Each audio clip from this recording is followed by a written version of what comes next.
Alors le sujet qu'on va essayer de traiter ensemble, c'est d'expliquer toutes les formes de contradictions qui peuvent se vivre dans nos vies de couple, dans tous les rapports de vie qu'on a.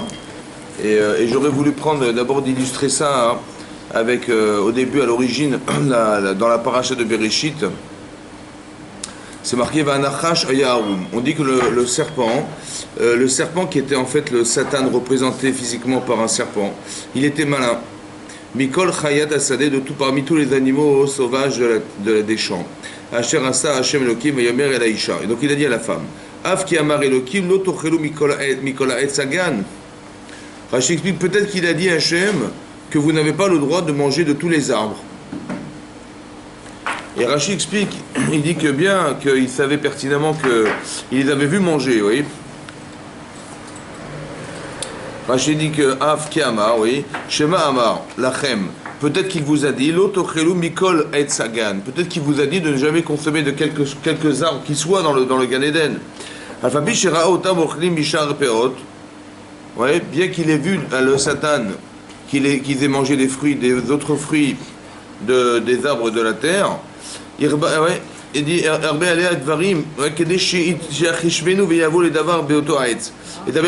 il a fait exprès de dire il vous interdit tous les arbres pour qu'elle puisse parler de l'arbre interdit. C'est ça la malice. Ouais, qu'est-ce qu'il a fait? Il a dit mais peut-être qu'Hachem il vous interdit de manger de quelconque fruit des arbres. Elle a dit non, il a dit tout sauf celui-là. Donc il a fait exprès en fait d'introduire cet arbre. Il dit Vatomer Aisha qui a nachash mi priya etz agan lochal. Non, Hachem a dit qu'on pouvait manger des fruits du jardin d'Éden. Ou mi priya etz asher betoch agan. Par contre celui qui est au milieu du jardin, amar Elokim lo tochelu mimenu velo tigaou bo. Elle a dit ne le mangez pas et n'y touchez pas, pen temutun, de peur que vous mouriez. Donc elle a rajouté quelque chose. Elle a dit de peur que vous mouriez, elle a dit ne pas toucher. Vous n'allez pas mourir. Alors c'est-à-dire quoi? Il a dit, qu'est-ce qu'il a fait? Il a dit l'omotemutun. Dachafa, il l'a poussé. Il l'a fait basculer. Ad shenagabo. Et donc elle a touché l'arbre. Le fameux arbre monté, il a touché. Alors là, il a dit Keshem shen mita benigia, kechen mita beachila. Il dit, tu as vu, tu as touché, t'es pas morte. Donc ça veut dire qu'il a Hachem qui a dit mutun, ça veut pas dire ça. Donc il dit même si tu manges, tu ne mourras pas. Qui c'est qui a dit qu'il fallait toucher? Adam. Non, Hachem n'a pas dit ça. Alors Adam a pris. Mais là, il y a marqué que c'est elle qui a dit. C'est elle qui a dit. Ouais, c'est elle qui a dit. Et d'abord, j'ai vu le marin, il explique, il dit que ça veut dire quoi ne pas manger? Tu peux pas ne pas manger sans toucher. Et donc elle a dit, ça veut dire que même de toucher, c'est interdit. Ça va? Peut-être que le but, c'était de ne pas toucher à l'arbre.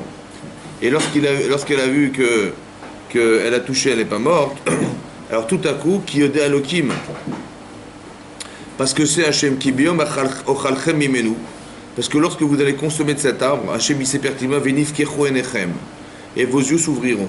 Ça veut dire que vous aurez d'autres désirs, un éventail plus large de connaissances. Viitem kelokim, et là vous serez comme Hachem. Yodéa Tovara qui connaît le bien du mal. Et là-dessus, il va terrer Aïcha. Elle a vu la femme qui tov à es le ma'achal, vechita avaou le naïm. Ouais, donc elle a vu la femme qu'il était bon l'arbre, il était agréable à voir, venechmad, et il était plaisant à voir et agréable, les askil. Elle savait qu'elle allait gagner de consommer cet arbre, vatikar mipirio. Et là, elle a mangé. Alors, c'est là le problème. Voilà. D'un côté, elle savait pertinemment qu'elle ne pouvait pas consommer. Et là, elle s'est contredite. On n'est pas dérangé par nos contradictions. Ça veut dire qu'elle savait pertinemment que c'était interdit et qu'elle risquait de mourir. Elle le savait. Elle a prétexté que non, finalement, non, j'ai bien touché, je ne suis pas morte. Ça veut dire que même si je meurs, Hachem, il n'a pas voulu dire mourir, il a voulu dire autre chose. Mais tout ça, c'est ce qu'elle invente. Vous avez compris ce qu'elle invente. Mais pourquoi elle invente? Parce que le désir de manger est plus fort que l'interdiction de ne pas le consommer. Ça veut dire que la conscience qu'on peut avoir de ce qu'on désire est plus fort que ce qu'on sait.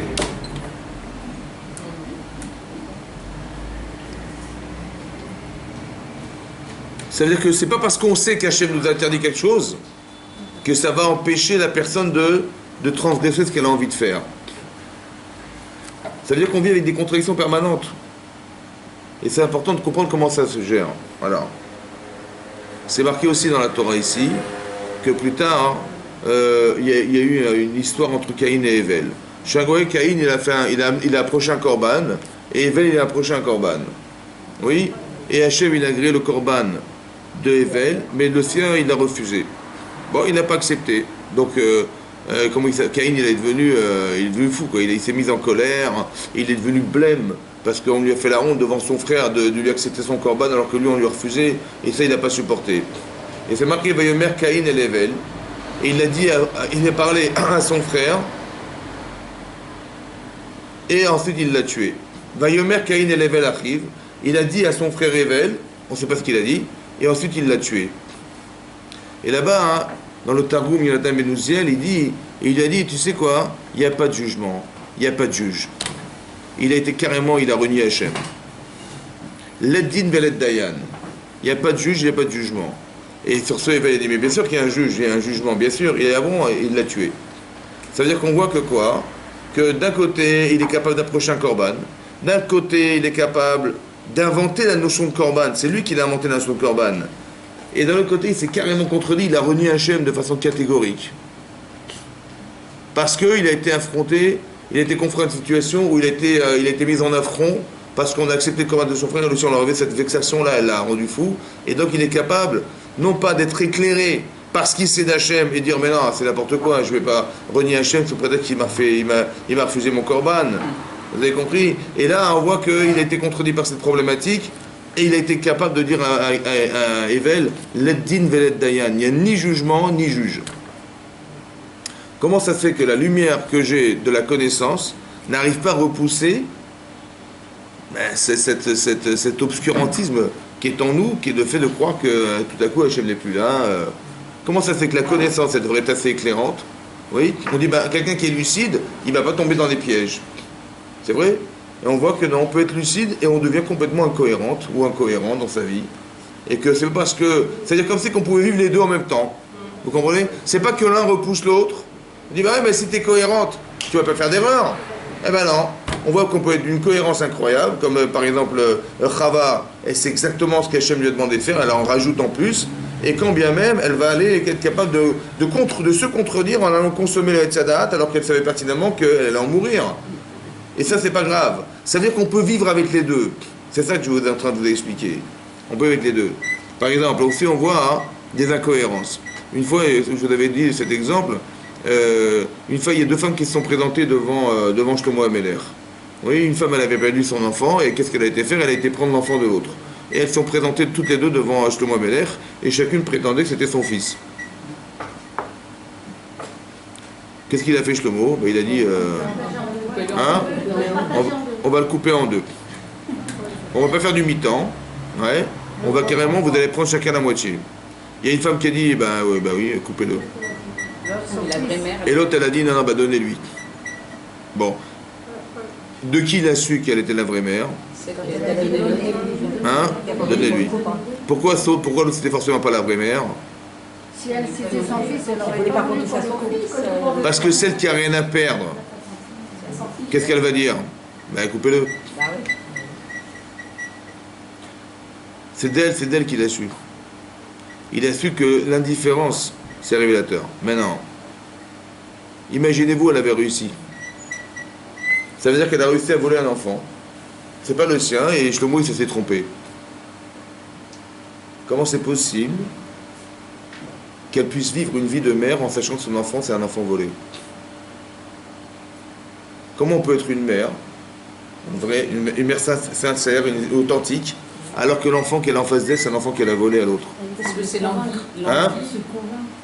Mais comment c'est possible? Ça veut dire, vous avez compris, mais c'est pas contradictoire. Est-ce que c'est pas contradictoire de savoir que je vais donner tout l'amour que j'ai pour cet enfant, et de côté, c'est pas mon enfant? Comment elle peut vivre avec cette contradiction permanente? Comment elle peut vivre? Oui, je sais pourquoi. Mais comment ça se fait que le fait de dire, mais attendez, je vais quand même pas priver une femme de son enfant alors que moi j'en ai pas? Elle vit les deux. Attendez, pire que ça. Qu'est-ce qui est pire? D'avoir perdu un enfant et d'être sans enfant, ou d'avoir volé et d'avoir été privé d'un enfant qu'on nous a volé? Qu'est-ce qui est pire? D'avoir perdu un enfant ou qu'on nous ait volé un enfant? Voler un enfant. Elle a perdu son enfant et elle va faire pire à l'autre que ce qu'elle subit elle-même. Comment c'est possible? Elle est folle. Elle est Hein? Mais elle est folle. Ou alors il y a une logique derrière. L'amour d'être mère est plus fort que la raison. est plus fort que la souffrance que j'occasionne chez les autres. Mais comment ça se fait que de dire mais moi je veux être mère, mais l'autre aussi elle veut être mère? Pourquoi la lucidité n'est pas plus forte que le désir de faire l'inverse de ce que nous sommes? Comment c'est possible? Parce que son envie est plus forte. Hein? Elle est C'est convaincu du contraire, c'est comme le menteur, quand il ment, à la fin il sait que pour lui c'est sa vérité. Mais comment ça se fait? Comment ça se fait que la lucidité, d'être lucide, quelqu'un dit mais je vais quand même pas faire à cette femme pire que ce que moi j'endure. Lucidité, là. Ça veut dire qu'on peut vivre avec les deux, c'est ça que je vous explique. On peut vivre avec les deux. Quelqu'un vous dire mais la lucidité, la logique, la lucidité, c'est plus fort que tout. Eh ben non. Ça veut dire qu'on peut vivre avec les deux. Ça veut dire qu'on peut à la fois, si vous posez de façon théorique, mais des théoriques. Il y a une femme, un jour, elle a perdu son enfant. Qu'est-ce qu'elle a fait, madame? Elle a été voler l'enfant de l'autre. Ça se fait ou pas? On va dire, ben non, jamais de la vie. C'est de façon théorique, jamais de la vie. Et de façon, quand on est Chas Shalom dans cet état-là, dans cette situation-là, on est pas tout et n'importe quoi. Comment ça fait qu'on perd sa lucidité? On peut vivre avec des contradictions permanentes. On peut vivre avec des contradictions permanentes. Une fois, Yitro, alors qu'il avait fait Teshuvah. C'est-à-dire que Yitro, il était le prêtre de Midian. C'est-à-dire, c'est comme vous dites, le pape. Ouais, voilà. Et il était Obed Avodazara, c'était la référence de l'idolâtrie. Et il a fait Teshuvah. Et lorsque les gens ont su qu'il a fait Teshuvah, les gens de Midian, ils l'ont carrément jeté dans un fleuve pour le noyer. Qui c'est qui l'a sauvé? Moshe Rabbeinu. Bon. Puis plus tard, Moshe Rabbeinu, il va être son futur gendre et il va épouser sa fille. Il a dit, écoute, écoute-moi bien. Je suis d'accord que tu l'épouses à condition que le premier enfant, il devienne curé de la Vodazara. Après les autres, fais ce que tu veux avec. Mais le premier, je veux... Il a dit oui, non. Il a accepté. En disant, bon, mais je vais accepter. Après, j'arriverai à le convaincre plus tard que c'était faux. Il a accepté. Mais quelque part, ça veut dire quoi? Comment c'est possible qu'un homme pareil, qui a fait Teshuvah, il puisse remettre son petit enfant entre les mains de la Vodazara, en espérant qu'il va s'en sortir? Alors que lui, il a fait Teshuvah. Ah, mais après qu'il a fait Teshuvah... Après qu'il ait fait Teshuvah, il a dit à son futur gendre, il dit, écoute, regarde, je te donne ma fille, mais à condition que le premier enfant que tu auras, il fera Vodazara. C'est-à-dire qu'il y a une logique. C'est quoi la logique? La logique, c'est quoi la logique? Hein? Comment? Non. Il sera Komer la Vodat Kochavim. Komer, c'est un curé de la Vodazara. Komer de la Vodat Kochavim. Ouais, c'est marqué dans Rashi, ouais, il ramène. Mais alors, comment c'est possible qu'il ait proposé une chose pareille? C'est bizarre. Bizarre. Comment il est devenu Baal Tshuva, Yitro? Quand il a entendu pour Mais qu'est-ce qu'il a fait avant? Il a fait quoi, Yitro? Il est marqué qu'il a servi toutes les idolâtries possibles, imaginables, même le judaïsme, il a connu.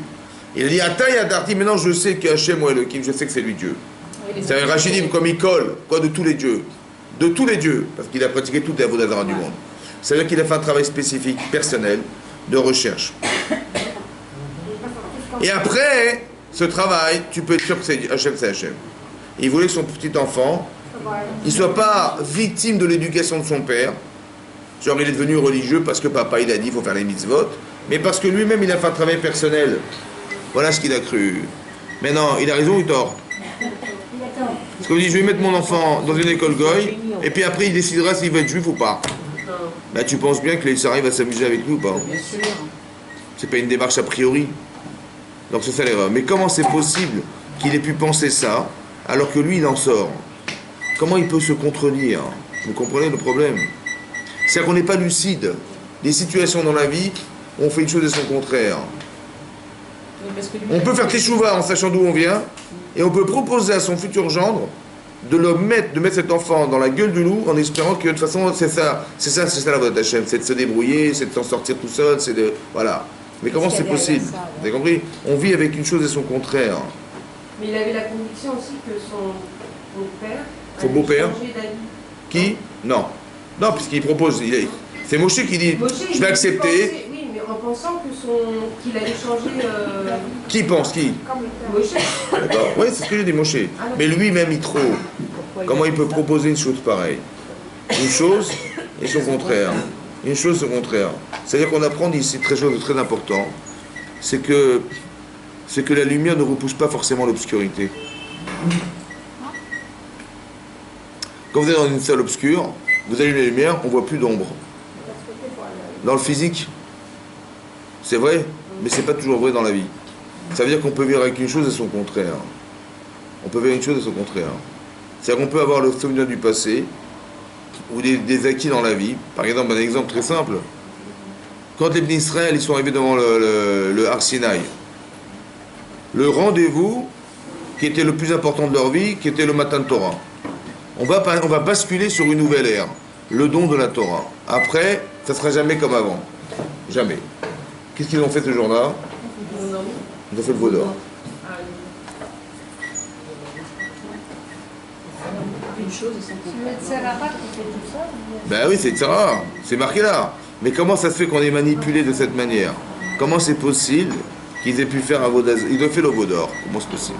Tout ce qu'ils ont. Hein? Ne met pas l'école en permanence. Oui, c'est sûr, mais comment c'est possible? Ça veut dire que... C'est un manque de conviction. Attendez, je vous explique un truc. On est sorti d'Égypte, avec tout ce qu'on a vu, on est sorti d'Égypte, on est sorti d'une situation effroyable. Et avec tous les miracles qu'on a vus, les Makot Mitzrayim, et la mer Rouge qui s'est ouverte, tout ça on a vu. Donc Hachem, il a un apport important quand même. Est-ce qu'on peut trahir Hachem? Ils n'ont pas des doutes à notre. Et là, ils ont fait l'inverse. Ça manque d'humour. Hein? C'est récurrent, de toute façon, c'est récurrent, jusqu'à quand même avec la manne. avec Voilà, tout, c'est voilà. un Ils se monde sont plaints dans le désert. Ça veut dire qu'on peut vivre avec une chose et son contraire. Comment ça marche? Comment ça s'explique, ça, à votre avis? Hein? Mais comment ça s'explique? Ça, c'est la conséquence, le livre La Rabbi. faiblesse. Mais comment ça s'explique? Non, c'est le La but de faiblesse. c'est qu'on a C'est pas de la faiblesse. et Ouais. après on s'habitue à la chose, Ouais. on a l'impression que c'est plus mauvais. C'est vrai. Mais comment c'est possible? Comment c'est logique, ça? Les deux, on a les deux en nous, on a Les Tsarato et Tsara. l'âme, Ouais, la terre et l'âme. c'est ça. On va dire la contradiction, elle vient d'où, la contradiction, à votre avis? De la terre, Du corps. Elle vient? du corps. Ben, est-ce qu'on n'est pas contredit par ce que nous sommes? C'est-à-dire quoi? Vous avez un corps et vous avez une neshama. Ah oui, il y a une lutte entre les deux. Est-ce que la contradiction, elle ne vient pas du fait que notre contradiction, c'est qu'on est contredit par soi-même? Non? Ben, mon corps, il veut des choses. Par exemple, là, elle a dit, va Tomer Aisha la Nachash. Elle a vu, qu'est-ce qu'elle a vu? Qu'il était beau, qu'il était bon, qu'il était agréable, qu'il était... C'est quoi ça? C'est spirituel, c'est quoi ça? Non, c'est matériel ça. Ça veut dire que, en fait, le Yetzara, il manipule ce qui nous amenait à quoi? À accepter ce que mon corps voulait, en fait. Des fois, c'est bien, et des fois, c'est pas bien. Il faut écouter son corps. C'est très important. Il y a des gens qui n'écoutent pas leur corps. C'est-à-dire qu'ils n'écoutent pas leur corps. Ils font des efforts, ils peuvent se tuer au travail parce que mon corps, il a besoin, mais il faut faire attention. Comme par exemple Moshe Rabbeinu, il est assis du matin au soir pour répondre aux questions des gens. Les gens sont debout, mais lui, il est assis du matin au soir, il répond tout seul. Qu'est-ce qu'il a dit trop?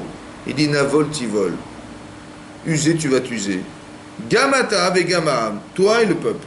Toi, tu vas t'user parce que tu ne pourras pas supporter ce que tu vis. Et le peuple, il va s'user à force d'attendre. C'est pas efficace. Il dit, mais qu'est-ce que j'y fasse? Ça veut dire qu'il est tellement prisonnier de l'obligation spirituelle qu'il a d'enseigner la Torah qu'il peut s'user la santé. Il a juste oublié quoi? Ben, qu'il avait un corps et que son corps, il ne va pas suivre. Vous avez compris ça? Navol tivol. Hein? Il a un corps surhumain. Mais il lui a dit, il a eu raison ou il a eu tort, Yitro? Raison. Puisqu'il a dit, ouais, tu as raison, je vais écouter la voix de ta voix. Ça veut dire, je vais écouter ce que tu m'as fait comprendre. Ça veut dire qu'il faut faire attention. Parce que des fois, on n'écoute pas son corps. Ou alors, on n'écoute que son corps. Que mon corps, il m'a dit ça, je fais ce qu'il m'a dit. Il m'a demandé de faire ça, et je ne vais pas le faire souffrir. En vérité, on vit une contradiction parce qu'on est la contradiction. Ça veut dire qu'on est la contradiction. Oui. Ça veut dire que mon corps, il me demande des choses. Après, il faut juste savoir déterminer, je pense c'est très important de déterminer la différence qui va exister entre le Yetzer Hara et la nature. La nature humaine. Chacune, vous avez une nature différente. Et on a tous un Yetzer Hara différent. Il faut faire la distinction entre le Yetzer Hara, le mauvais penchant, le manipulateur, le nachash, et la nature. C'est quoi la nature? Par exemple, essayez de m'expliquer, voilà, c'est marqué dans la Torah que Rivka, elle est tombée enceinte. Après qu'elle ait prié pendant 20 ans, elle a prié, et voilà qu'elle est tombée enceinte par le mérite de son mari. Maintenant, elle se rend compte que l'enfant qu'elle porte, il a deux tendances. Ben, quand elle passe devant une maison d'études, ben, il veut sortir, bah, super. Et quand elle passe devant une maison d'idolâtrie, il veut sortir, elle devient folle. Elle dit, mais qu'est-ce qui m'arrive? Et donc elle va consulter Shem. Bon, on va lui dire, t'inquiète pas, t'as deux enfants, deux nations différentes. Bon. Qu'est-ce qui se passe? En fait, ce que je vais vous dire, c'est comme ça. Ici, elle a deux tendances. Ces enfants-là, dans le ventre de sa mère, c'est qui? C'est Esav. Mais ils luttent ensemble. Ils trotsetsu abanim bekirba. La lutte, est-ce qu'elle peut se concevoir avec le Yetzer Hara, dans le ventre de sa mère?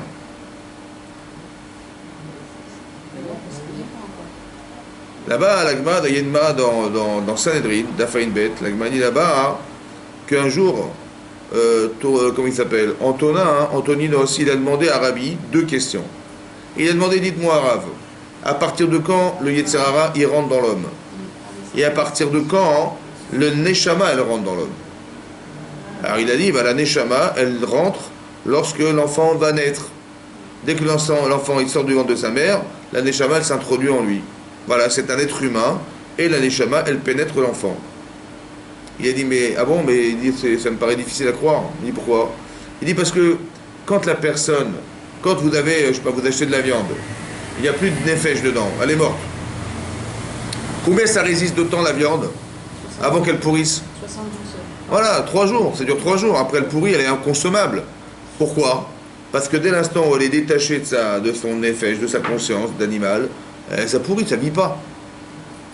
Comment vous allez me faire croire qu'un enfant, il peut rester 9 mois, survivre sans neshama? Il a dit, ouais, tu as raison. Il a dit, donc ça veut dire que c'est quand est-ce qu'elle vient la neshama? Ben, elle vient au moment de la conception de l'enfant. C'est là que la neshama elle rentre. Depuis la conception de l'enfant, la neshama elle rentre. Il dit, t'as raison, il a mis un verset, il a dit, t'as raison. Il a dit, alors dites-moi Rav, maintenant le Yetzer Hara. Il dit, Yetzer Hara au niveau de la naissance, au niveau de la conception. La conception. Il dit, mais c'est pas possible parce que si un enfant il avait un Yetzer Hara au niveau de sa conception, il donnerait un coup de pied dans le ventre de sa mère pour sortir. Et il a dit, t'as raison, donc c'est pas possible, donc forcément c'est à la naissance. C'est-à-dire que la neshama elle rentre quand l'enfant est conçu, et le Yetzer Hara il rentre dès la sortie de l'enfant. Et il a dit, t'as raison, il a trouvé un passage qui est marqué que quand Hachem il a dit à Caïn, attention, hein, tu vas fauter, hein, la pétach, khatat, rovet, la pétach, à la porte, khatat, la faute, elle est tapie. C'est qui la faute? Il est devant la porte. C'est quelle porte? La sortie du ventre. La sortie du ventre de sa mère. C'est là qu'il va rentrer. Il a dit, t'as raison, c'est ça. Donc si le Yetzer Hara, il n'est pas dans le ventre de sa mère, alors c'est quoi la lutte? Ils se sont bagarrés dans le ventre de... Oui, alors c'est ça, Il n'y a pas de Yetzer Hara, c'est quoi alors? C'est quoi la lutte? C'est quoi? Ah ben non, il n'y a pas de lutte, il y a pas... c'est quoi la neshama? Est-ce qu'une neshama, elle peut Chas v'Shalom vouloir faire Avodazara? Donc c'est quoi alors? C'est pas qui fait de l'intérieur à l'autre. Mais c'est quoi qui articule la lutte? Le corps. Voilà. Mais c'est quoi le corps? C'est pas Yetzer Hara. Donc c'est quoi? C'est la nature humaine. Comme ça le Maharal il explique. Pour ça qu'il faut différencier entre la nature et le Yetzer qui n'a rien à voir. On a chacun une nature. Il y a des gens qui sont des grands calmes, des grands nerveux, des grands je sais pas quoi. Oui, ça dépend de la proportion d'eau, de feu qu'il y a dans l'être humain. Il y a de l'eau, il y a du feu, il y a de la terre. Ça va? Et tout ça c'est le niveau. Et ça crée des gens très dynamiques, ou très lents, ou très faits, ou très... Voilà. Mais non, est-ce qu'on doit respecter sa nature? Est-ce qu'on doit connaître sa nature? Et est-ce qu'on doit connaître son Yetzer Hara? Les deux, c'est très important. Parce que le Yetzer Hara n'a rien à voir avec la nature humaine. Par contre, il va exploiter la nature féminine. Par exemple, qu'est-ce qu'il fait les Nachash? Il dit, mais peut-être qu'Hachem, il vous interdit de manger tous les arbres. Il dit, non, non, mais non. Il a dit, tous les arbres sauf un arbre. Vous avez compris comment il l'a introduit? Qu'est-ce qu'il veut faire en fait? Il veut que par nature, elle ait envie de manger le Yetzer Hara. Pourquoi je dis par nature? Parce que le Yetzer Hara, il n'est pas dedans là, il est dehors. Donc il n'y a pas de Yetzer. Donc qu'est-ce qu'il va? Il va jouer sur quoi? Sur la nature humaine. Il dit, mais une femme, elle est sensible. Une femme, elle a envie. Une femme, elle a... Voilà. Il dit, ben, je vais lui donner envie. Envie de savoir. La curiosité. Mais du mauvais côté. Ça veut dire qu'il dit, mais tiens, c'est vrai. Et si je suis comme Hachem, je vais être comme Hachem, vous imaginez ce qui va se passer, je pourrais créer des mondes. Et ça veut dire qu'elle a envie d'être cette femme. Elle a envie de transgresser en pensant qu'elle va gagner. Mais ça, c'est corporel, c'est pas spirituel. Parce que quand vous mettez en balance le Yetzer Hara et vous mettez Hachem, logiquement, vous choisissez Hachem. Comment ça se fait que la balance, elle était plus forte d'un côté Yetzer que côté... Parce que le corps, on a rajouté le désir naturel, le désir, féminin, qui est celui féminin ici, de vouloir savoir, de vouloir être curieuse de savoir, d'avoir envie de savoir, l'envie d'être, le désir d'être. Si j'arrive à dire cette femme, je serai comme Hachem, c'est extraordinaire. Ça veut dire qu'elle mélange du spirituel dans un désir corporel, qui est de savoir, pour devenir cette femme. C'est comme ça qu'on peut expliquer le fait que ça soit logique. Ça veut dire qu'on vit avec une contradiction, mais elle est logique pour nous. Pourquoi elle est logique? Parce que logiquement, on a les deux. Vous avez un corps et vous avez une neshama. Et le corps, il vous demande des choses, la neshama en demande d'autres. Après, c'est qui est prioritaire? Voilà. C'est ça la lutte. Donc tout le travail, il est là. Ça veut dire que tout le travail, il est quoi? De se comprendre. Ça veut dire que comprendre, ça veut dire je sais exactement où sont mes forces et où sont mes faiblesses. C'est un devoir obligatoire. Et aussi de connaître sa nature, c'est obligatoire. Si vous ne connaissez pas votre nature, il faut la connaître. Si vous ne connaissez pas la nature de votre mari, il faut la connaître, la nature. Ne vous étonnez pas d'être surprise par ce qu'il va faire, parce que c'est sa nature. Comment vous faites pour savoir? Ben, il faut acheter une encyclopédie. Ben, c'est des tests. Vous n'avez rien à faire, vous n'avez qu'à constater. Vous faites un constat, pas un constat d'accident, un constat, vous voyez comment il réagit, et vous comprenez, et là quand vous comprenez, vous acceptez, parce que c'est comme ça. Est-ce que vous pouvez changer sa nature? Non.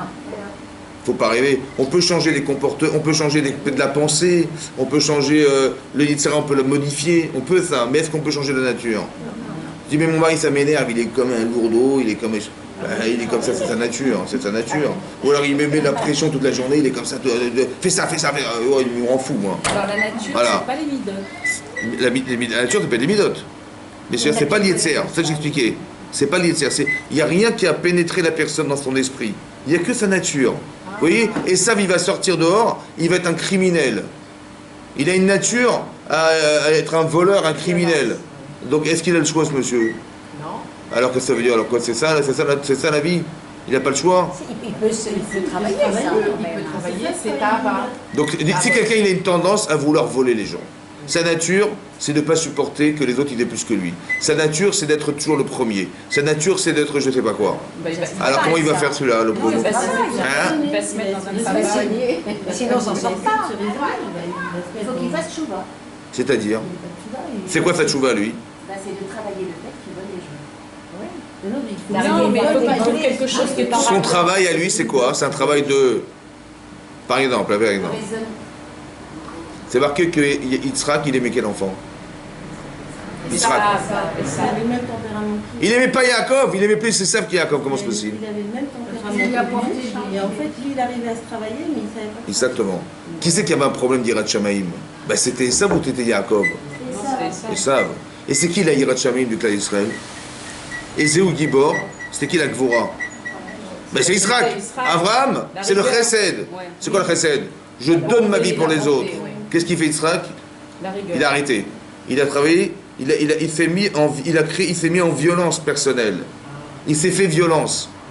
C'est qui ça? Mais c'est ça pour ça qu'il aimait Esav. Parce que celui qui lui ressemblait, c'était pas Yaakov. Pourquoi vous croyez qu'Yitzhak il a engendré un enfant pareil? Parce qu'il a engendré un enfant qui a exactement le même problème et la même avodat Hashem que lui. Donc un type qui a une nature à vouloir faire des avérotes, ce qu'on lui demande, c'est pas forcément de se réaliser dans les mitzvot, c'est de se retenir, de faire une avéra. Qu'est-ce qui est plus fort? De faire une mitzvah ou de se retenir à faire une avéra? Donc qui c'est qui aurait été plus grand gadol entre Esav et Yaakov? C'était Israël. Esav ou Israël ou Yaakov? C'est qui aurait été plus grand? Ah, et ça. Pourquoi? Pourquoi de se retenir de faire, c'est plus grave que c'est plus fort que de faire? Chacun a Yitzhara. J'ai un Yitzhara à faire une mitzvah, j'ai un Yitzhara de ne pas faire la mitzvah, ou j'ai un Yitzhara de faire une avéra. J'ai un Yitzhara de ne pas faire la mitzvah, ou j'ai un Yitzhara de faire une avéra. Qu'est-ce qui est plus fort? On ne parlait pas de ne pas faire la vera. De ne pas faire la vera. On m'empêche de faire une mitzvah, et d'un autre côté, on me pousse à faire une avéra. Ce qui est plus fort, c'est... Pourquoi c'est plus fort? Ça demande un effort plus important. Maintenant, comment vous arrivez à faire un effort? Parce que la Vera, regardez, elle n'a pas réussi à faire un effort. Elle est contredite par elle-même. Mais comment je vais réussir à faire un effort? Puisque tu vois bien que Chava, elle a vu qu'il était bon, qu'il était Nehmad, qu'il était Tahava. Elle a glissé dans ça. Qu'est-ce qu'il faut faire pour ne pas glisser dans ça? Comment il faut faire, être forte? Mais pour raisonner, il faut quoi? Il faut y penser en amont, se mettre en... Mais comment je peux me retenir? Attendez, Hachem il dit, si tu manges, tu meurs. Plus fort que ça, il n'y a pas plus fort que ça. Il faut se sauver. Hein? Non, là, on voit que vous avez raison, il faut sauver. Mais je dis, mais comment on peut, avant de se sauver, il faut défendre quelque chose. Réfléchir. Mais comment je vais défendre ce que j'ai envie de faire parce que j'ai envie de faire? Par exemple, l'histoire de Yosef et Potiphar, c'est pareil. Comment il a réussi à se refuser à elle? Comment il a réussi à se refuser à elle? Qu'est-ce qu'il faut faire pour être lucide et être plus fort que le désir corporel? Mais comment je fais? Encore une fois. Et comment la volonté? Mais j'ai pas la volonté. Elle n'avait pas la volonté. Vous avez vu qu'elle a sa volonté. Elle avait une volonté, mais la volonté était inversée. Comme cette femme-là, elle est prête à voler un enfant en sachant que ce qu'elle va provoquer chez l'autre est pire que ce qu'elle vit. Donc elle a la volonté d'être mère. Mais comment je vais avoir la volonté de ne pas créer pire que moi? Vous avez compris ma problématique? Moi j'ai une nature. Ma nature, elle me pousse. La nature des saves, c'est d'aller brigander les gens, c'est d'aller les tuer d'ailleurs. Voilà ce qu'il fait. Comment il va réussir à être lucide? C'est ça mon problème. Comment il va réussir à dire non, je peux pas, ça, je peux pas. Ça. Il faut être fort, c'est plus dur que de faire une mitzvah, ça. Vous avez dit, c'est vous qui m'avez dit, moi j'ai rien dit, hein. C'est vous qui avez dit. Comment je vais faire, moi, pour arriver à être lucide? Voilà.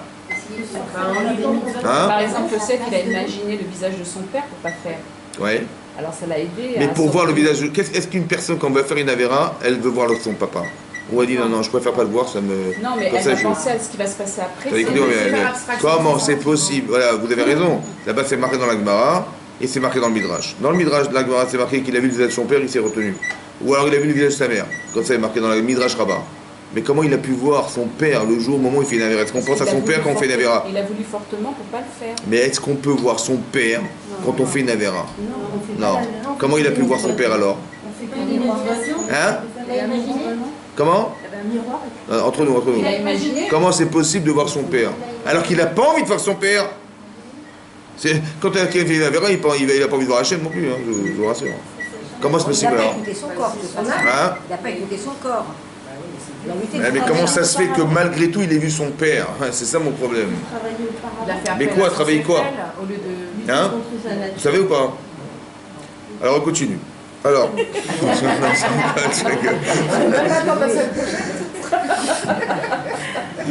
La torture ce matin, la torture.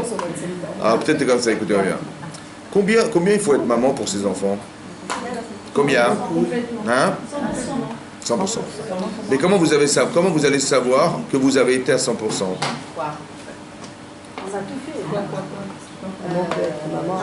Il faut être maman, vous avez dit, il faut être maman à 100%. Mais comment vous allez-vous savoir?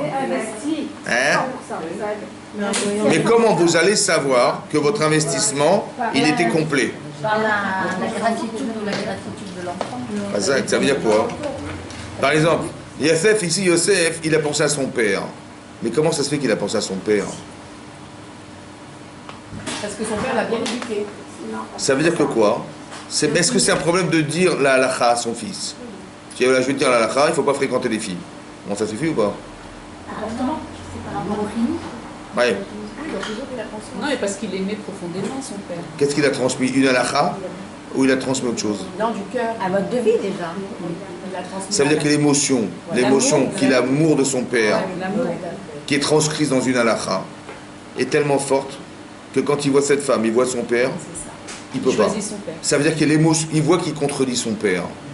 Mais pourquoi? Parce que l'amour de son père, il est pas seulement intellectuel, C'est ça. il est ressenti corporellement, il porte en lui quelque chose qui a changé sa vie. Les émotions que lui ont procuré l'étude de son père, je sais pas, la présence de son père, la représentation de son père, il ne peut pas l'enlever, vous avez compris? Et tout à coup, il y a son père qui vient à la surface. Et là, il dit, mais qu'est-ce que je fais là? Waouh! Il dit, je peux pas.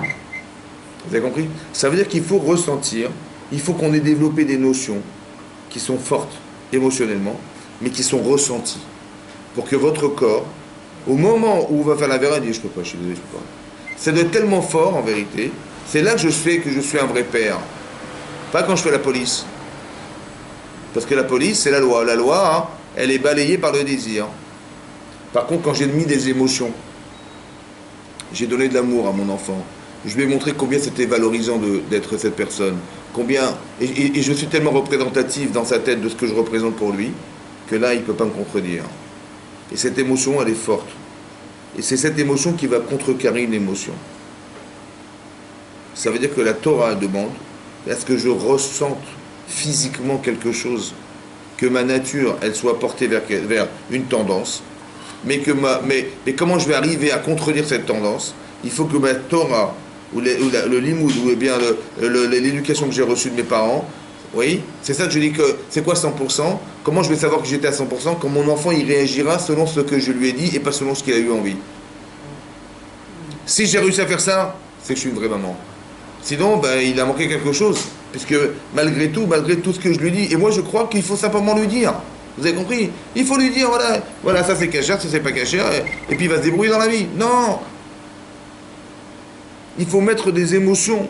Parce que le Yetzer Hara, vous savez comment il a fait? Il dit, mais dis-moi, peut-être que Dieu il a dit qu'il fallait pas tout manger, aucun arbre. Il dit, mais si, attends, il a dit 7 arbres quand même. Ah, il a dit, et tout sauf 7 arbres. Ah bon, mais quel arbre celui-là? Ah, et dès qu'elle l'a vu, tac, ça y est. Ça veut dire qu'il utilise la nature humaine pour nous faire basculer. Donc comment je vais contrecarrer ce désir, moi, naturel? Mais pour Ava, elle n'aurait pas pu, puisqu'elle n'a pas d'émotion. C'est la première. C'est pour ça que je vous explique, c'est ça qu'on apprend de là. Il n'y a pas de... Ben voilà. Elle est obligée de se faire alors ça. Pas obligé, mais disons que... Ben, ça veut dire, ben, c'est ça, ça veut dire que c'est pour nous expliquer que c'est évidemment comme ça, que on ne peut pas éviter une avéra, en quelque part. Il faut d'abord, peut-être que dans l'expérience de nos échecs, on va commencer à comprendre qu'est-ce qu'il aurait fallu faire pour éviter nos échecs. C'est là qu'on va commencer à construire nos vies. Mais si des gens disent, ben, c'est comme ça, voilà, c'est ma nature, qu'est-ce que je peux y faire? Ben, c'est de la faute du bon Dieu, à la limite, il m'a créé comme ça, si je veux. Non!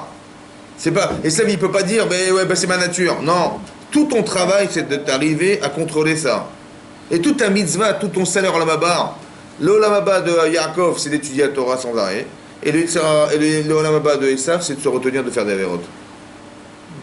Vous voulez dire qu'Ava, elle a des circonstances atténuantes? Ben, quelque part, c'est pas ça l'intérêt du cours. Hein. C'est d'expliquer, c'est pas obligé d'expliquer un exemple. Hein.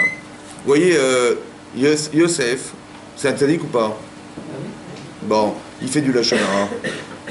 Il va raconter tout le mal qu'il voit de ses frères, il raconte à son père. C'est un tzaddik ou pas?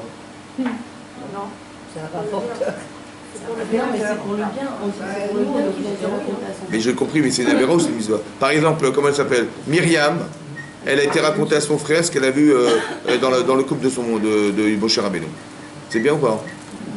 Elle croyait faire du bien. Mais ça a chaque voulu afin qu'on ait l'expérience. Pardon, c'est qui a voulu, c'est qui? Non, Ça s'est fait par rapport au fait que... Non mais je pose pas ça. La question, elle est de tzaddiket ou pas?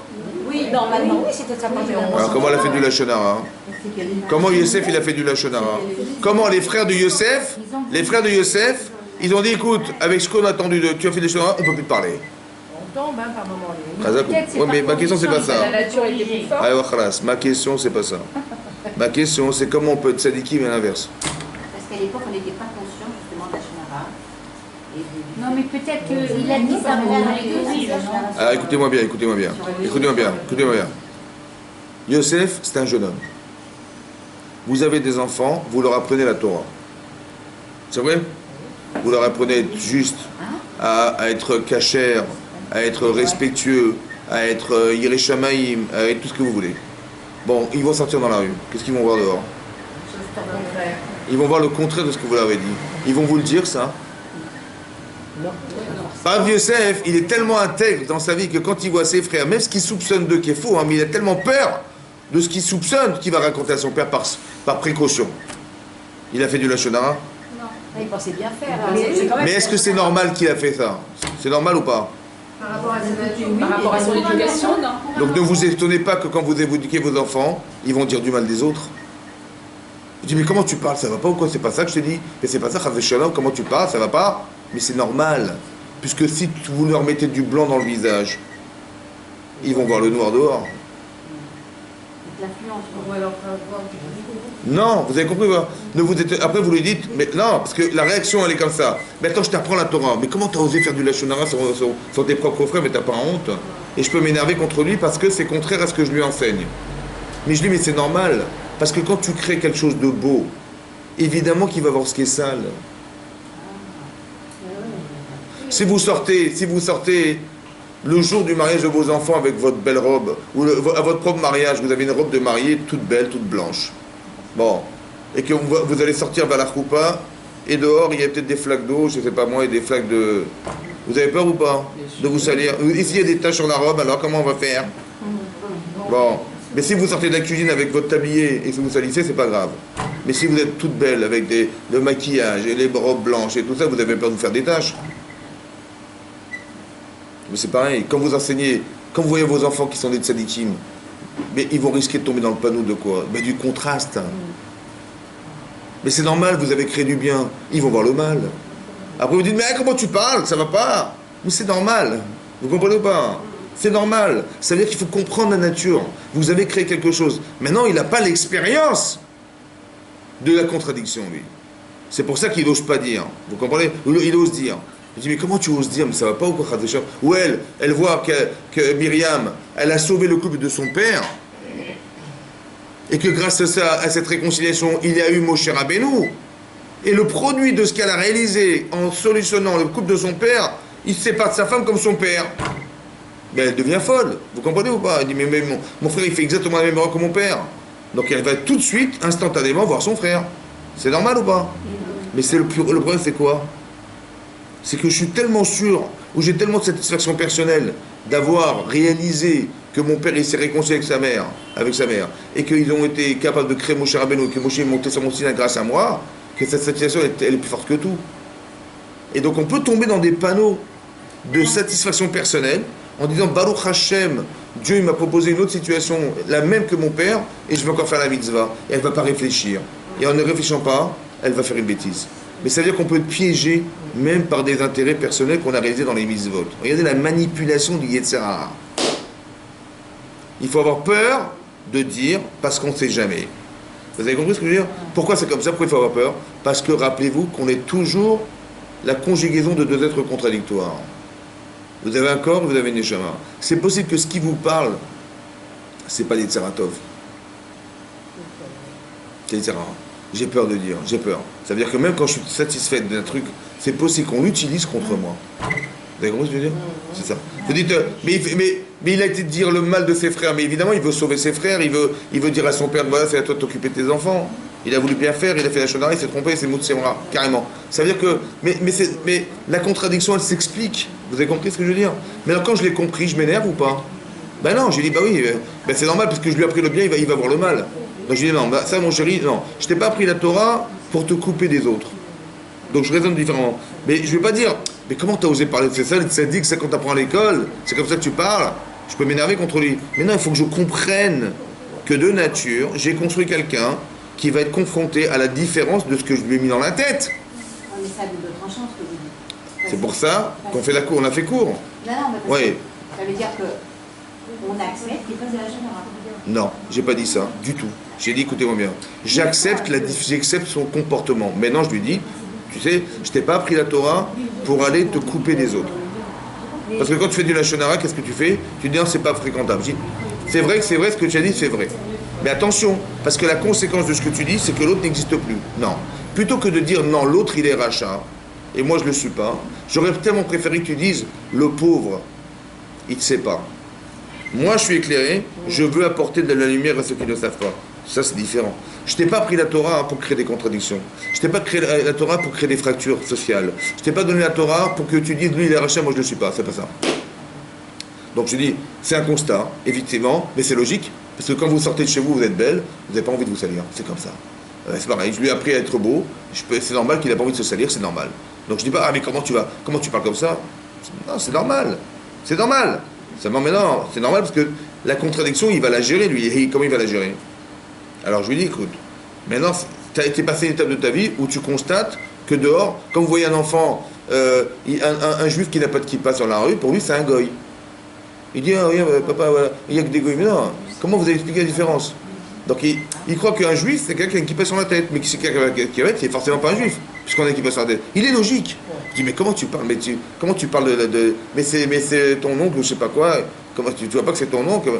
Si lui, il croit que c'est un goy, il n'y a pas de kippa, ça. Hein. Mais c'est normal qu'il réagisse comme ça. Maintenant, il faut dire, non, tu sais, mon chéri, il y a des nuances. Et après, on rentre dans les nuances. Mais si vous vous énervez, vous vous vexez, vous avez comme Caïn, il va se vexer. On lui a refait son corban. Plutôt que de dire, au lieu de dire quoi? Qu'est-ce qu'il aurait dû dire, Caïn? Il s'est mis en colère. Bon, mais il s'est mis en colère contre qui? Mais ça veut dire quoi? Quand je me mets en colère, ça veut dire quoi? Qui c'est qui a raison? C'est lui ou c'est moi? Si je me mets en colère contre Hachem, c'est qui a raison? Mais comment j'ai cru que Hachem il s'était trompé? Vous avez compris ou pas? Là, on est dans les midotes, la nature. Mais là aussi, il n'y avait pas de contraste.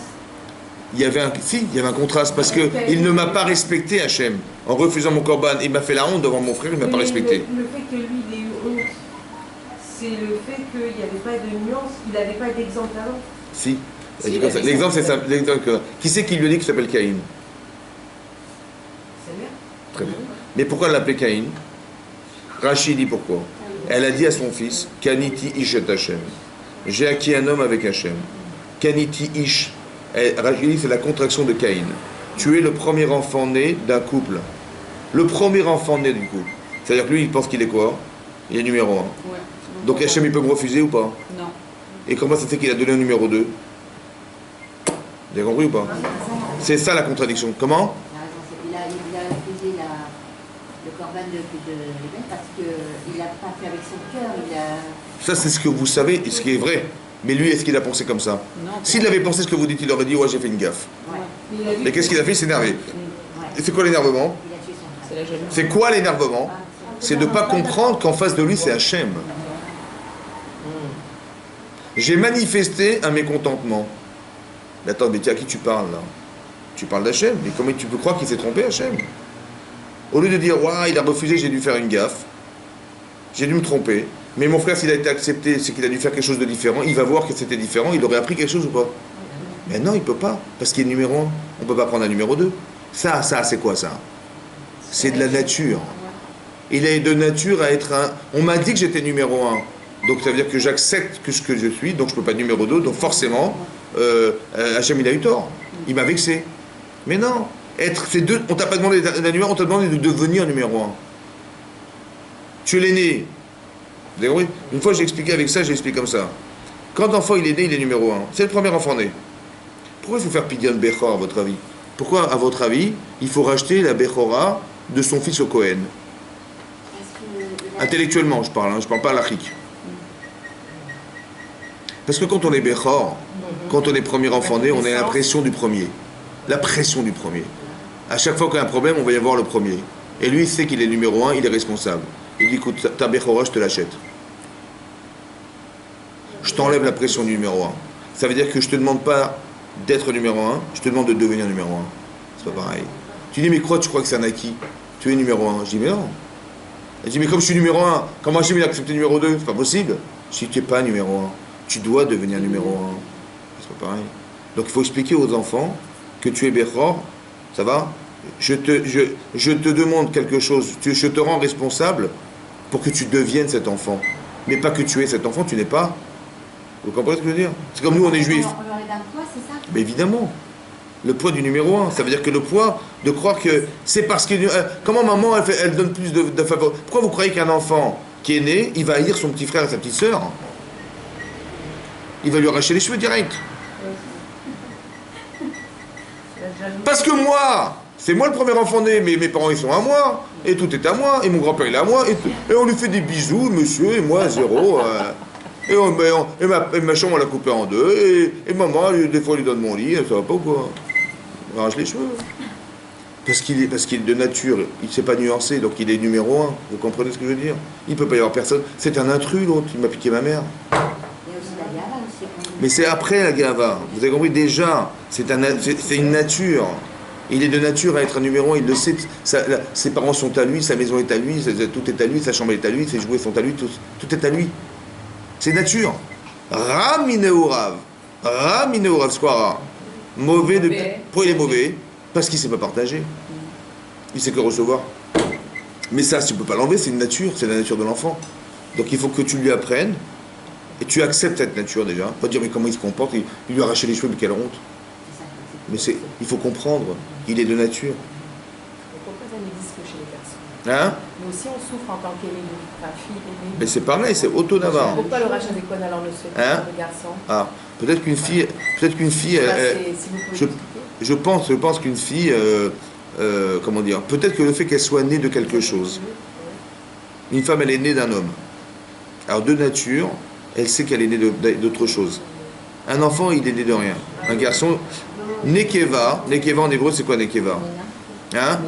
Nekeva. Mais la racine du nekev, c'est quoi nekev? En hébreu, nekev. Un orifice. Elle se sent vide. Elle se sent le désir d'être comblée. Nekeva. Un enfant, il est zachar. Zachar, c'est zecher. Il sait qu'il est quelque chose, il se souvient d'être. C'est différent, vous comprenez? Donc là, je sais que je suis quelque chose, je me souviens que je suis. Alors, cette pression, je t'enlève. Mais une femme, elle est nekeva. Elle est nekeva, ça veut dire quoi? Bien sûr, donc elle ne peut pas avoir l'orgueil des deux. Elle est nekeva, vous comprenez? De nature, elle est comme ça. Donc c'est un avantage. Par exemple, une fille, elle va aimer son père. Pourquoi? Parce qu'elle sait que c'est son père qui comble sa mère. Alors moi aussi, j'ai besoin d'être comblé, je vais naturellement me tourner vers mon père. C'est comme ça. Vous avez compris? Ça veut dire qu'il faut respecter la nature des gens. Votre mari, il a une nature qui n'est pas la vôtre. Un homme n'a pas la nature féminine. Je respecte la nature de mon mari. Je comprends sa nature, mais je ne suis pas en conflit avec la nature. Vous n'allez pas changer la nature d'un homme. Vous n'allez pas changer la nature d'une femme. Nature, non. Par contre, on utilise la nature. Ça va? On n'est pas en conflit naturel. On vit avec la nature de l'autre. Mon mari, il a des forces que je n'ai pas physiquement. J'utilise la nature. Ouais? Mais quand je lui dis, t'es une femmelette, je vais contre sa nature, je le vexe. Ça va? Je lui dis, mais tu sais rien faire, t'es nul, et machin. C'est contre nature. Un enfant, il est compétiteur de nature, un garçon. Si je lui dis qu'il est nul, alors que lui c'est un compétiteur, je lui casse sa nature, j'ai pas le droit de faire ça. Donc je comprends la nature des gens, oui, je comprends la nature. Et je comprends le Yetzer Hara des gens. C'est deux choses indépendantes. Il y a la nature et l'utilisation qu'on en fait, c'est le Yetzer. Et c'est ça qui est marqué dans la Torah ici. Le Nachash, oui, le Nachash, c'est le Yetzer Hara de la personne. Et il a utilisé la nature féminine pour la pousser par son questionnement à l'amener de façon naturelle à où il voulait l'amener, c'est-à-dire à lui faire dire que, tu vois, ça tu peux le manger, vas-y, fonce.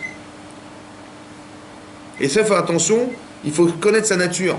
Chacune, on a une nature différente. Et chacun, et dans l'exploitation de notre nature, on peut faire des mitzvot, et dans la manifestation de notre nature, on peut faire le contraire. Vous avez vu, Esav, naturellement, il se laisse porter vers sa nature, il fait n'importe quoi avec. Il est rachat. Après, c'est un choix. Qu'est-ce qu'il aurait dû faire comme je me dis, mais moi, c'est ma nature. Je dis justement, il faut retenir ta nature. C'est comme c'est marqué, vous savez qu'il y a marqué dans les coups de Shimoni, c'est marqué là-bas, un Midrash, qui dit comme ça. Hachem, il a proposé la Torah aux non-juifs. Il a été voir Esav, il dit, tu voulais la Torah? Il dit, mais il y a marqué quoi dedans? Ben, il y a marqué le tirtsar. Il ne faut pas tuer les gens. Il dit, ah, mais c'est marqué dans la Torah. La Torah, elle témoigne que Yitzhak, il a dit à Esav, ou Becher Becha Tirye. Vous voyez, de nature, on est des criminels. C'est la bracha de notre grand-père et Yitzhak. Bon. Après, on est venu voir Ishmael, il dit, vous, la Torah? Il dit, mais il y a marqué quoi dedans? Il y a marqué l'Otikzol. Ouais, il faut pas voler. Les oiseaux, ils volent, mais vous, il faut pas voler. Bon. Alors, ils ont dit, ah, mais Abraham, il a dit à Ishmael, Yado Bakol. Yado Bakol. Il avait la main dans tout. Ça veut dire, de nature, on est comme ça. Qu'est-ce qu'ils vont faire? Bon, Hachem, il savait qu'ils étaient de nature, l'autre Rotseach et l'autre. Il savait ou pas? Après, il leur a proposé. Parce qu'il ne voulait pas qu'ils viennent Pour voir s'ils voulaient changer leur nature. Grâce à quoi? en se redonnant, et grâce à la Torah. Mais je t'ai donné la Torah pour que tu changes ta nature. Pas pour que tu constates dans la Torah que tu as une nature comme ça. Et ça, c'est grâce à la Torah qu'on peut voir qu'on n'a pas une... évidemment, évidemment. Le repère, c'est la Torah. Mais est-ce que je peux changer? Est-ce que je peux changer ma tendance? Non. Par contre, je peux contrôler ma tendance. Et ça, il est le criminel. Est-ce que je peux changer cette tendance? Ou utiliser ça pour me défendre, pas pour tuer? Je peux ou pas? Ben donc, connais ta nature, utilise-la. Pas dans le mauvais sens, mais dans le bon sens. Et ça, c'est la lecture de la Torah que tu vas le comprendre. Si je t'ai pas donné la Torah pour que tu aies la honte de savoir que ta nature est faite de ça. Vous ne pensez pas qu'à force de se contrôler, on peut le changer? Peut-être. Mais la nature, c'est difficile sur la nature. Il vaut mieux pas. Parce que votre nature, c'est ce que vous êtes. C'est que Dieu qui vous l'a donné. Mais non, de savoir utiliser ma nature. Vous avez compris? Voilà. Vous êtes une femme, restez une femme. Vous n'allez pas dire, allez faire de la musculation pour devenir un homme. On ne vous a pas demandé. Par contre, votre nature féminine, il faut la garder. Votre sensibilité. Quand on garde notre féminine. Mais c'est obligé. Parce que de changer. Tu dis, mais je vais changer mon mari, moi. Mais non! Tu peux pas changer. Tu peux utiliser, orienter, mais tu peux pas changer. C'est ça que les gens ils veulent éduquer les autres. Mais non. Mais pas dans le sens d'éduquer les gens dans le ça s'éduque ça. Mais on veut changer sa nature. On veut changer. Qui va changer mon mari, il va changer. Mais non. Tu peux pas changer ni ta femme ni ton mari. Personne tu peux changer. Par contre, tu peux changer les tendances. En lui disant, ta nature comme ça, des fois c'est un avantage, ça ferait un avantage. Alors contrôle ta nature. Contrôle ta nature. Contrôle ce que tu es. Parce que des fois c'est bien, et des fois c'est pas bien. Tu es spontané, des fois c'est bien, des fois c'est pas bien. Des fois c'est bien parce que tu as vite fait les choses, et des fois tu n'as pas réfléchi. Contrôle ta nature. Réfléchis à comment utiliser. Des fois il faut foncer dans la vie, et des fois il faut surtout pas foncer. Mais dis, mais moi j'adore, je fais, voilà, je suis une speed, moi je suis... Des fois c'est très bien, des fois c'est pas bien. Parce que si tu avais réfléchi, tu aurais fait ça, dis non. Donc il faut contrôler sa nature. Ça veut dire, c'est ça l'Yitzhara, vous avez compris? Il nous utilise. Il est marqué, Hachem, il leur a parlé à Myriam et à Aaron subitement. Pitom. Il leur a dit, chacun il était avec sa femme et son mari, et ils ont dit, ah mais Dieu il nous parle et tout ça, ça se fait pas, et ils vont, donnez-moi de l'eau, je vais me laver les mains. Et il leur a parlé subitement. Et là, ils ont compris que Hachem, il parle subitement. Et donc, il leur a parlé comme il parle à Moshe. Il n'y a pas d'heure fixée. Il n'y a pas à 14h30, il va me téléphoner à Hachem. Non, il n'y a pas d'heure fixe. Donc, il dit, il faut que je sois tout le temps pur. C'est pour ça qu'il... Et là, ils ont compris que c'est pour ça qu'il s'était séparé de sa femme. Mais non. Pourquoi Pitom? Le Midrash Rabbah, Pitom, ça veut dire subitement en hébreu. Mais Pitom, le Midrash Rabbah, il dit que ça vient de Péti. Péti en hébreu, ça veut dire saut. Saut, et sauter, un imbécile. Il est venu Pitom. Pourquoi il est venu Pitom? Parce que quelqu'un qui ne réfléchit pas, Hachem, il va venir Pitom. Pourquoi faire? Pour dire, tu vois, subitement, mais attends, laisse-moi réfléchir. C'est ça qui t'a manqué. Madoua le yeritem le daber. Pourquoi vous n'avez pas eu peur de dire? Tu as fait vite. Et ils ont dit, il a dit, regardez dans la paracha de la semaine dernière, il a dit à Aaron, il a dit à Moshe, Al tachet Khatat, allez-nous, ne fais pas porter la faute. Asher no alnu ve asher khatanu. Asher no alnu. Noël, ça veut dire quoi Noël? Les sapins? Pas Dieu. Pas Dieu. Non, en hébreu. Nun vav alef lamen. On a été stupide. Asher no alnu ve asher khatanu. On a été stupide et on a fauté. Il a reconnu qu'ils ont été stupides. Ça veut dire qu'ils n'ont pas réfléchi. Pitom. Quelqu'un qui ne réfléchit pas, quelqu'un qui agit subitement, il peut être bête. Alors, des fois, c'est bien de faire vite. Des fois, c'est pas bien. Des fois, c'est bien parce qu'on nous demande d'être zélé dans la vie. Mais des fois, c'est un danger. Contrôle la nature. Contrôle. Des fois, sache que des fois, il laisse risout. Il faut être zariz dans les mitzvot. Mais fais attention de ne pas être zariz dans l'inverse. Il dit, j'ai pas réfléchi. Non. Il faut savoir que la spontanéité, c'est pas un avantage. Donc, nature, vous avez compris, chacun sa nature. Il faut trop lent. Bah, je dis, oui, bah, alors je vais m'utiliser dans ce qu'il faut faire réfléchir, mais dans ce qui est spontané, oubliez-moi, je suis pas. Mais c'est pas grave, parce que c'est ma nature. Hachem, il ne pourra pas me dire, mais vas-y, t'aurais dû foncer, mais il ne peut pas me demander parce qu'il m'avait créé de nature lente. Donc il ne peut pas me reprocher, donc j'ai pas de complexe à me avoir. Je suis pas c'est pas paradoxal, puisque de toute façon, Hachem m'a créé comme ça. Mais il ne peut pas me dire, ah, mais tu aurais dû foncer. Mais je ne sais pas foncer, moi. Respectez ce que vous êtes, ça va? Et ne dites pas, ah, mais tu vois, j'aurais dû faire vite. Ben, alors, comment tu vas faire vite? Peut-être que des fois, il faut dire, ben, il faut avoir envie. Des fois, et le désir, des fois ça vous change, ça peut décupler votre nature, c'est possible. Mais il faut avoir envie, il faut créer le besoin, il faut créer le désir. Et si vous l'avez créé émotionnellement, alors c'est lui qui va vous pousser à faire. On peut changer des situations de vie parce que, comme Radesham, des fois, il y a un incendie dans un immeuble, on peut faire des efforts incroyables qu'on découvre chez soi parce que la situation s'y apprête. Il faut foncer, il faut passer. Mais moi, je n'ai pas de nature. Ben voilà, la situation fait que. Mais tu vois bien que des situations, elles peuvent organiser. Ben, tu peux créer des situations dans ton cerveau où tu te dis, mais là, il faut que j'arrive à faire vite. C'est possible. Ça va? De changer.